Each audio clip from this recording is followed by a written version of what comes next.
রোজা রাখা অবস্থায় কি গুপ্তাঙ্গের লোম পরিষ্কার করা যাবে? সর্বপ্রথম যে প্রশ্নটি আমি দেখতে পাচ্ছি সেটি হলো, রোজা অবস্থায় ঘুমের মধ্যে স্বপ্নে কিছু খেতে দেখলে কি রোজার কোনো সমস্যা হয় কি? রোজা অবস্থায় স্বপ্নদোষ হলে কি রোজা নষ্ট হয়ে যায়? ফিতরা কি আলাদা করে রেখে ঈদের পর আদায় করা যাবে? এরপরে প্রশ্ন হলো, রোজা অবস্থায় যদি হস্তমৈথুন করে তাহলে রোজা ভেঙে যাবে কিনা? ভেঙে গেলে যদি সাথে সাথে ফরজ গোসল করে পুনরায় রোজার নিয়ত করে তাহলে কি রোজা হবে? এরপরে প্রশ্ন হলো, রোজা রাখলে হাত পা কাঁপে, মাথা ঘুরায়, শোয়া থেকে উঠতে পারি না, এখন কি করা উচিত? এরপরে প্রশ্ন হলো, রোজা অবস্থায় রক্তদান করলে কি রোজা ভেঙে যাবে? শরীর থেকে কোনো কিছু বের হলে নাকি রোজা ভেঙে যায়? এরপর প্রশ্ন হলো, যাকাতের টাকা খরচের খাতগুলো কি কি? পাকা চুল বা দাড়ি তুলে না ফেলে বেছে বেছে কেটে ফেলা যাবে কিনা? এরপরে প্রশ্ন হলো, মসজিদে যদি তারাবির হক আদায় করা না হয় তাহলে কি একাই নামাজ পড়া যাবে? এরপরে প্রশ্ন হলো, রমজান মাসে দৈনিক ওজিফা হিসেবে কোন কোন সূরাগুলো পড়বো? প্রবাসীদের ফিতরা আদায়ের বিধান কি? আমরা তারাবির নামাজের মাঝে বা শেষে কি দোয়া করা যাবে? এরপর প্রশ্ন হলো, জাকাতের টাকা কাউকে না বলে দেওয়া যায় হবে কিনা এবং ভাই বোনকে জাকাত দেওয়া যাবে কিনা? রোজা অবস্থায় স্বপ্নদোষ হলে কি রোজা নষ্ট হয়ে যায়? উত্তর হলো না, রোজা অবস্থায় স্বপ্নদোষ হলে রোজা ভঙ্গ হয় না। একটু আগে আমরা বলেছি, স্বপ্নে যাই কিছু দেখুক মানুষ, তার জন্য বান্দাকে কোনো দায়বদ্ধতা বহন করতে হয় না। তবে স্বপ্নদোষের ফলে যদি বীর্যপাত হয়ে থাকে তার ফলে গোসল ফরজ ঠিকই হবে। এছাড়া স্বপ্নদোষের কারণে রোজা ভঙ্গ হবে না। ফিতরা কি আলাদা করে রেখে ঈদের পর আদায় করা যাবে? না, ঈদের পর আদায় করলে ফিতরা আদায় হবে না, বরং ফিতরা আদায় করতে হবে ঈদের সালাতের আগে। নবী করিম সাল্লাল্লাহু আলাইহি ওয়াসাল্লাম বলেছেন, মানদ্দাহা ক্বাবলা সালাহ, যে ব্যক্তি ঈদের আগে ফিতরা আদায় করবে ফাহিয়া মাকবুলা, তাহলে সেটা ফিতরা হিসেবে কবুল হবে। ওমানদ্দাহা বাদা সালাহ, যে ব্যক্তি ঈদের পরে আদায় করবে ফাহিয়া সাদাকাতুম মিনাস সাদাকাত, 10টা সাদাকার মধ্যে সাধারণ দান হবে। এটা ঈদের আপনার কি বলে এটাকে, ফিতরার যে দায়িত্ব, সেই দায়িত্বের ফলে কিন্তু আদায় হবে না। এরপর প্রশ্ন হলো, রোজা রাখলে হাত পা কাঁপে, মাথা ঘুরায়, শোয়া থেকে উঠতে পারি না, এখন কি করা উচিত? রোজা রেখে যদি কারোর এরকম পরিস্থিতি হয় এবং এটা যদি সহনীয় পর্যায়ে থাকে তাহলে তাকে সিয়াম রাখতে হবে। এই অজুহাতে সিয়াম ভাঙার সুযোগ নেই।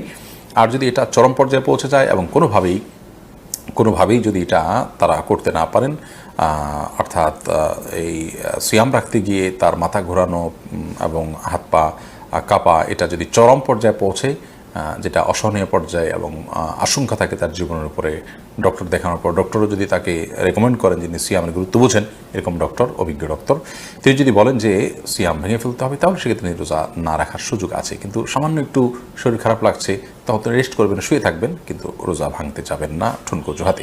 এরপরে প্রশ্ন হলো, রোজা অবস্থা যদি হস্তমৈথুন করে তাহলে রোজা ভেঙে যাবে কিনা? ভেঙে গেলে যদি সাথে সাথে ফরজ গোসল করে পুনরায় রোজার নিয়ত করে তাহলে কি রোজা হবে? না, এর ফলে রোজা আর জোড়া লাগবে না। হস্তমৈথুন করে বীর্যপাত যদি কেউ করে তার ফলে রোজা ভেঙে যাবে। এই রোজা তাকে পরবর্তীতে রেখে দিতে হবে এবং এই রোজার ভাঙার ফলে তাকে কাফারাও আদায় করতে হবে। অর্থাৎ একটি রোজার কারণে তার একটা রোজা তো কাজা করতেই হবে, সাথে আরও 60টা রোজার টানা ধারাবাহিকভাবে বিরতিহীনভাবে রেখে দিতে হবে। এটি তার জন্য একরকম শাস্তি এবং এটি জঘন্য অপরাধ বটে, যার কারণে আল্লাহ মাফ করুক। এ ধরনের অপরাধ থেকে আল্লাহ তাআলা হেফাজত করুন এবং এই ধরনের অপরাধ থেকে আমাদেরকে বেঁচে থাকার মতো ইমানের শক্তি, তাকওয়া আল্লাহ তাআলা আমাদেরকে দান করুন। এরপরে প্রশ্ন হলো, রোজা অবস্থা রক্তদান করলে কি রোজা ভেঙে যাবে? শরীর থেকে কোনো কিছু বের হলে নাকি রোজা ভেঙে যায়? রোজা অবস্থা রক্তদান করলে রোজা ভাঙবে না, আর শরীর থেকে কোনো কিছু বের হলেও রোজা ভাঙবে না।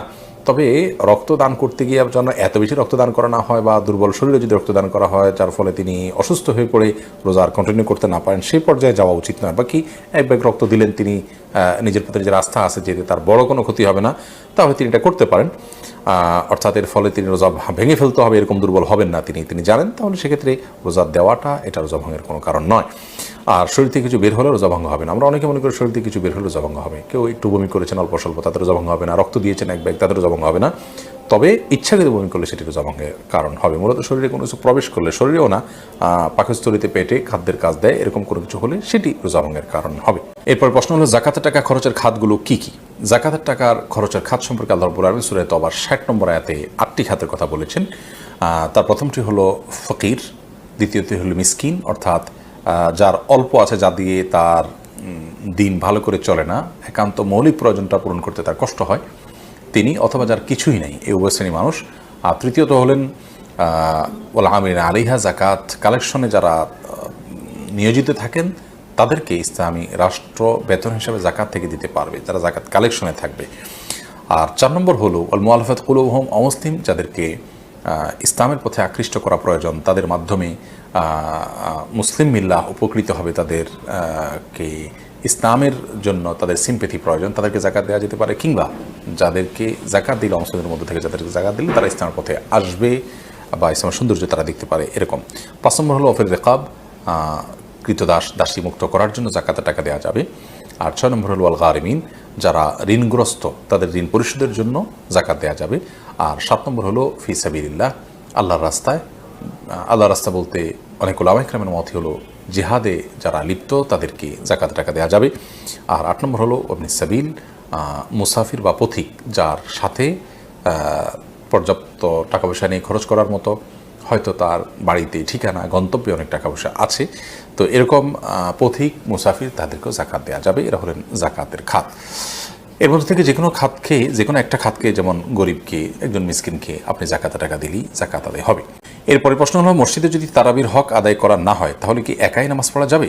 মসজিদে তারাবি পড়তে গিয়ে যদি খুব বেশি হুলস্থুল করা হয়, খুব বেশি তাড়াহুড়ো করা হয়, যার ফলে অর্থের মধ্যে বিকৃতি সাধন হওয়ার আশঙ্কা থাকে, বড় ধরনের ত্রুটি হয়, কি পড়া যায় কিছুই বোঝার উপায় নেই, রুকু সিজদার মিনিমাম যেটুকু প্রয়োজন অপেক্ষা করা কমপক্ষে সেটুকুও যদি কেউ না করে, তাহলে সেক্ষেত্রে অবশ্যই আপনি বাসা বাড়িতে অন্য আরও কাউকে সাথে নিয়ে জামাত করতে পারেন, কিংবা একাকিও তারাবি পড়তে পারেন। কিন্তু ফরজ যে নামাজ আছে সে নামাজ অবশ্যই জামাতের সাথে মসজিদে আপনাকে আদায় করতে হবে, সেটা এক মসজিদে না হলে অন্য মসজিদে। আর তারাবিটা আপনি বাসায় আলাদা জামাত করে আদায় করতে পারেন, বিশেষ করে যখন এই অজুহাত আপনার থাকবে।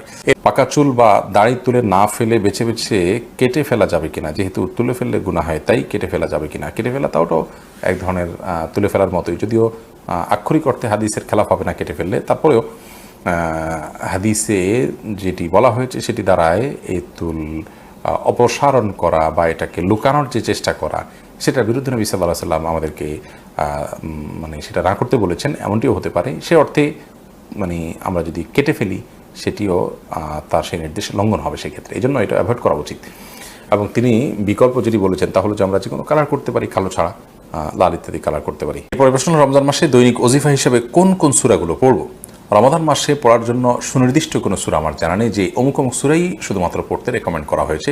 আল্লাহ তাআলা মাসে কোরআন নাজিল করেছেন বিধায় গোটা কোরআনই বেশি বেশি করে তেলাওয়াত করা উচিত, বুঝে পড়া উচিত, কোরআনের মর্মচর্চা করা উচিত, কোরআন শোনাশুনি করা উচিত। নিজে তেলাওয়াত করবেন, আরেকজনকে শোনালেন, আরেকজনকে তেলাওয়াত করলেন, নিজে শুনলেন, এরকমটি রমাদানে করা উচিত। বাট রমাদান মাসে কোরআনে কারীমের তেলাওয়াতের জন্য সুনির্দিষ্ট কোনো অংশ ফিক্স নেই যে এটুকুই তেলাওয়াত করবেন বা এই সূরা বারবার পড়বেন, বরং গোটা কোরআনই আপনি তেলাওয়াত করার চেষ্টা করবেন। পুরো কোরআন যদি পরিশেষ করতে না পারেন, আপনি চেষ্টা করবেন কোরআনের মধ্যে থাকার, কোরআনের মধ্যে সেটা কোরআন পড়তে পড়তে আপনি মাঝামাঝি যান বা যতটুকু যান গেলেন, কিন্তু কোরআনকে আপনি পড়ে এবং কোরআনকে সময় দিয়ে আপনি রমজান কাটানোর চেষ্টা করবেন। সুনির্দিষ্ট কোনো অংশই পড়বেন এমন কোনো রেকমেন্ডেশন কোরআন হাদিসে আছে বলে আমাদের জানা নেই। মাজিদুল ইসলাম, আপনি লিখেছেন প্রবাসীদের ফিতরা আদায়ের বিধান কি? আমরা কি দেশের হিসাব করে ফিতরা আদায় করবো, নাকি যেখানে থাকি ওই জায়গার হিসাবে দেওয়া লাগবে? আপনি যেখানে থাকেন সেখানকে হিসাব করে আপনি ফিতরা দিবেন।